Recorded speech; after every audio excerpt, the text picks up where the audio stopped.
हम जो दुनिया में इस वक्त बहुत ज़्यादा परेशान हाल हैं, बहुत जलील हैं, एक बहुत बड़ी वजह उसकी ये है कि हम दुनिया की दूसरी कौमों, दूसरी अफराद के लिए और ख़ुद अपनी कौम के अफराद के लिए खिदमत खल्क के मैदान से बहुत पीछे चले गए।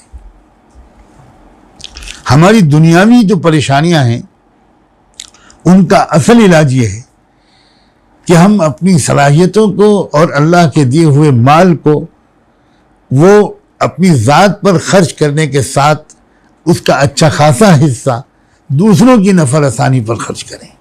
फिर देखिएगा हमारे दुनियावी हालात कैसे बदलते हैं। इन चीज़ों पर तवज्जो करने की ज़रूरत है। अगर हमने ये न किया तो कोई भी सियासी कोशिश हमको दुनिया में इज्जत नहीं दिला पाई।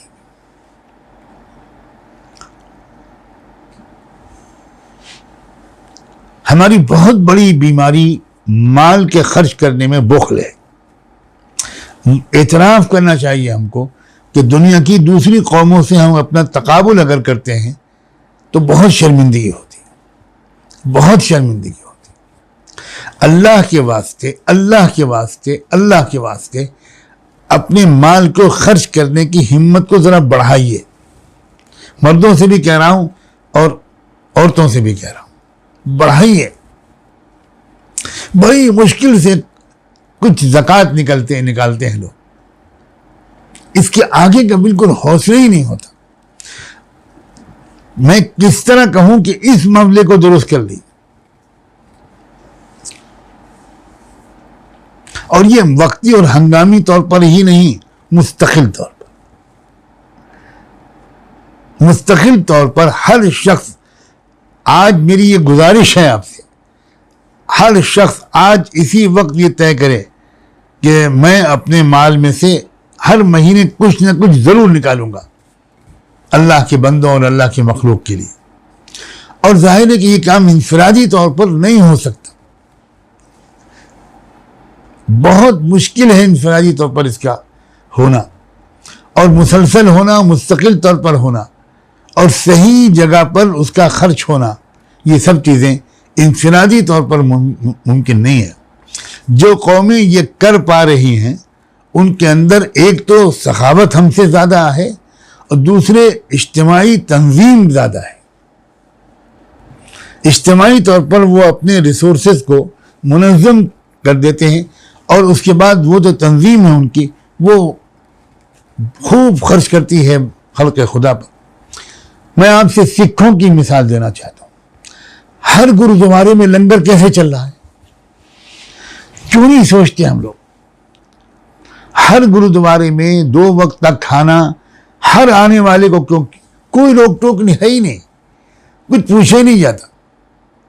वो जानते हैं कि कुछ लोग जो आकर हमारे लंगर में खा रहे हैं वो बहुत गरीब और भूखे लोग नहीं हैं, लेकिन वो किसी को नहीं रोकते। दस्तरखान लगा है, लंगर चल रहा है, आओ खाओ, ना नाम पूछता है कोई, ना कुछ, आओ और जाओ।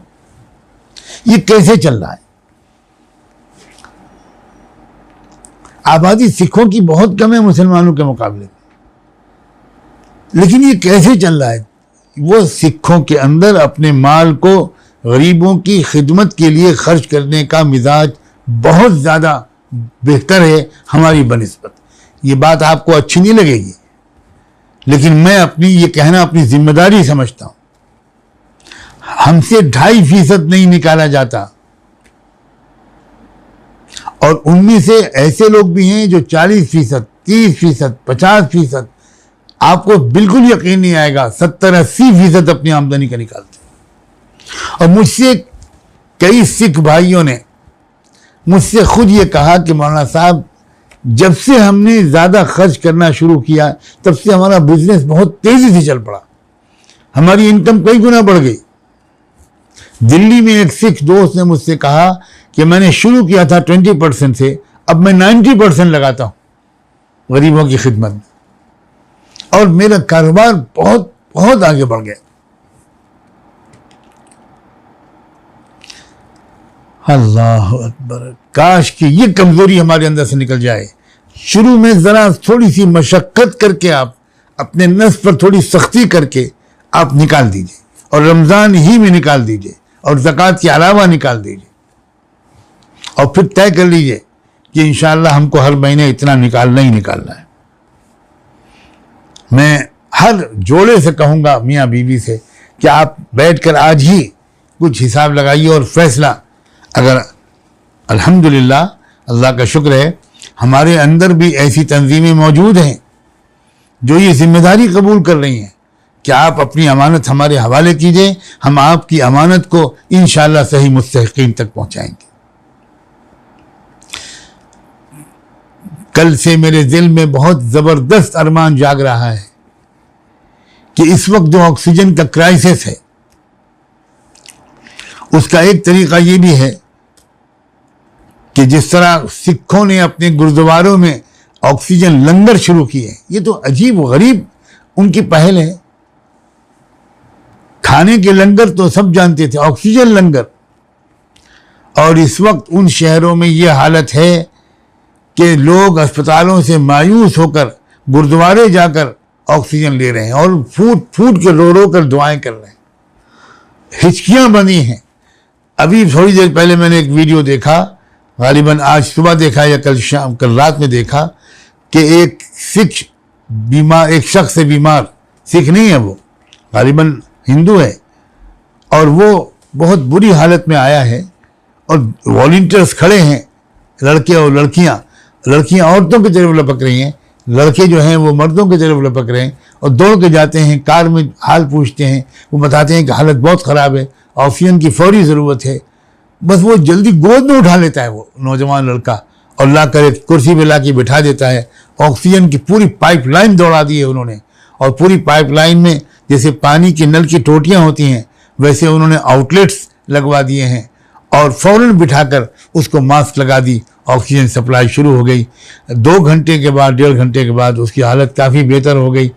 तो एक इंटरव्यू लेने वाला सिख साथी आता है और वो पूछता है, तो वो न तो बीवी कुछ बता पा रही, पर रो रहे हैं, सिर्फ रो रहे हैं, और कह रहे हैं हमने हर अस्पताल की खाक छान ली, हर जगह से भगा दिए गए, हमको बदतमीजी से गालियां देकर भगाया जा रहा है, और यहाँ हम आए, आपने फ़ौरन हमको हाथों हाथ ले लिया, गोद में ले लिया, अब मुझे सांस लेने में उतनी दिक्कत नहीं हो रही, और अजीब अजीब दुआएं दे रहे हो।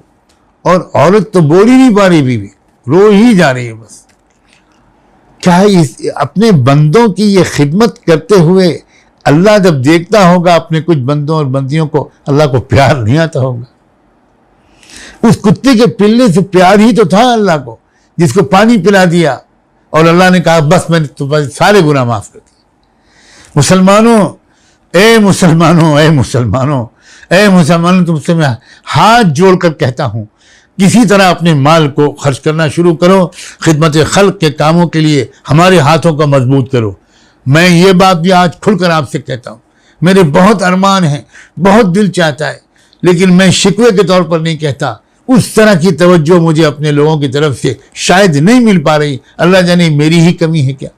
आप सुन लेते हैं बयान, और बयान सुनकर बस खाली जज़ाकल्लाह और माशाअल्लाह और मैसेजेस भेज देते हैं। आप दुआ कीजिएगा हज़रत, अल्लाह आपकी उम्र सलामत रखे, अल्लाह आपको बहुत लंबी ज़िंदगी दे, अल्लाह आपको सेहत दे। आपकी इन मोहब्बतों का शुक्रिया। मगर मैं आज आपसे साफ कहना चाहता हूँ, सहाबा जब अल्लाह के रसूल से सुनते थे तो सहाबा ये कहते थे कि अल्लाह के रसूल आपकी उम्र लंबी हो। ये क्या कहकर हम अपने को तसल्ली दे रहे हैं? ये मुझे कहने दो, शायद ये झूठी बातें हैं, ये झूठी मोहब्बतें हैं। मैं आपसे कह रहा हूं कि अल्लाह के रास्ते में माल खर्च करो, आप कह रहे हैं जज़ाकल्लाह, माशाअल्लाह, बारकल्लाह। ये कोई जवाब है? आप तन्हाई में मेरे लिए दुआ करें, लेकिन इस वक्त तो आप वो सुने जो मैं कह रहा हूं और वो करें जो मैं कह रहा हूं। साफ साफ आज मैं आपसे बात करना चाहता हूं। दिल टूट जाता है वल्लाह इस बूढ़े बीमार का। मैं कलेजा निकाल के रख रहा हूं पिछले 20-30 साल से। बार बार आप लोगों से कह रहा हूं, रहमान फाउंडेशन को मजबूत करें। मैं खाली रहमान फाउंडेशन की दावत नहीं दे रहा हूं, लेकिन मैं पूरे मुल्क की सतह पर एक ऐसी तंजीम कायम होने को इंतहाई मुफीद समझ रहा हूं, मुल्क के लिए भी और मिल्लत के लिए भी, जो अपने पूरे सलाह वसाइल और सलाहियतों को एक जगह पूल कर दे और हर जगह इतने शानदार किस्म का उसकी ब्रांचेज हों कि मुख्तलिफ ज़रूरियात के लिए लोग भाग कर आएँ और ये रहमान फाउंडेशन किसी न किसी मस्जिद में कायम हो। अगर गुरुद्वारा खिदमत का मरकज़ बन सकता है, अगर चर्चेज बन सकते हैं, तो मस्जिद क्यों नहीं बन सकती? इस सतह से ऊपर हो गया हमारा जो दीनदार तबका है। मैं फिर शिकायत करता हूं, इसके जहन में कुछ अमली इकदाम आता ही नहीं, दुआ दे देते जी जज़ाकल्लाह। ये क्या तरीका है भाई? सहाबे किराम ने भी कभी हुजूर से इस तरह की बातें कही थी? समझना हुआ था ना, बस ठीक है, एक हिदायत मिली और काम पे लग गए। इस सिपाहियाना ज़ौक़ पैदा करो लोगों। मैं आप में से किसी को सूफी नहीं बनाना चाहता, आप में से हर एक को अच्छा इंसान बनाना चाहता हूं। एक मुतहर्रिक इंसान, एक एक्टिविस्ट इंसान, एक दर्दमंद इंसान, एक ज़हीन इंसान, एक बेहतरीन मुतहर्रिक फ़ाल एक्टिविस्ट बनाना चाहता हूं। अल्लाह तबारक व तआला हज़रत यूसुफ अलैहिस्सलाम के वसीले से दुआ मांगते हैं कि अल्लाह ताला हमारी अंदर वो तब्दीलियाँ आनी चाहिए जिनके आने की ज़रूरत है। वही अधूरापन है ना, मामूलात की तरफ चले, जिक्र की तरफ चले, खानकाह और सुलूक की तरफ चले, अपनी इस्लाह की तरफ चले, तो बाकी कुछ नहीं याद रहा। और अगर दुनियावी इन मसाइल को देखने की तरफ चले तो फिर नमाजों के लाले पड़ गए, जिक्र मामूलात तो दूर की बात है। यूसुफ अलैहिस्सलाम एक मुकम्मल नमूना है, तक़वे का भी नमूना है, गुनाहों से बचने का भी नमूना है, अल्लाह से बर वक्त मदद मांगने और पनाह मांगने के लिए भी नमूना है, और अल्लाह के बंदों की खिदमत और हुस्न अखलाक के लिए भी नमूना है। आप आगे चलकर इंशाअल्लाह ये सुनेंगे इस तफसीर में कि यूसुफ अलैहिस्सलाम ने किस तरह उस मुल्क को उस बहरान से निकाला। हमारा मुल्क इस वक्त बहरान में फंसा हुआ है और हमारी अव्वलीन जिम्मेदारी अपने इस मुल्क के एक एक बाशिंदे को बहरान से निकालना है। उसके लिए माल और सलाहियतों को मुज्तमा करें। मैं फिर कहता हूँ, आप राब्ता कायम करें, आप तलाश करें, आप ऑफ़र करें, आप इसरार करें। अगर यहाँ से फौरी जवाब न मिल पाए तो मायूस ना हो, बिल्कुल मायूस ना हो, लगे रहें। जब आपकी कोई ज़ाती ज़रूरत होती है तो आप लगे रहते हैं, वैसे ही इसके लिए भी लगे रहिए। और हर शख्स, खुसूसन हमारे वो नौजवान जो मैनेजमेंट के पढ़े हुए लोग हैं, वो फाइनेंस मार्केटिंग के पढ़े हुए लोग हैं या फाइनेंस मैनेजमेंट को जानते हैं, अकाउंट्स को जानते हैं, वो भी मुतवज्जे हों और बाकी तो सभी लोग मुतवज्जे हों। और अल्लाह हमको भी इतनी हिम्मत और समझ दे कि हम हर जगह के अंदर एक अच्छी सी टीम मुज्तमा तौर पर, इज्तिमाई तौर पर मुनज़्ज़म कर सकें, उनको तरबियत के मरहले से गुजार सकें और उनके लिए काम का मैदान फराहम कर सकें। जज़ाकुमुल्लाहु ताला व बारक फ़ीकुम व आखिरु दावाना अनिल हम्दुलिल्लाहि रब्बिल आलमीन। मैं फिर गुजारिश करता हूँ कि आप इनफिरादी दुआ ज़रा थोड़ी सी कर लीजिएगा, उसके बाद उठिएगा, वो चाहे मर्द हों चाहे मस्तूरात हों। मैं मुस्तकिल तौर पर इज्तिमाई दुआ बयान के बाद नहीं करा रहा हूँ। इसकी असल वजह तो मेरी सेहत की कमज़ोरी है, लेकिन इसका ये फ़ायदा ज़रूर उठा लीजिए कि सिर्फ इज्तिमाई दुआओं की जो आदत पड़ गई है और इनफरादी तौर पर लंबी दुआ मांगने की आदत छूट गई है, वो भी दुरुस्त हो इंशाअल्लाह।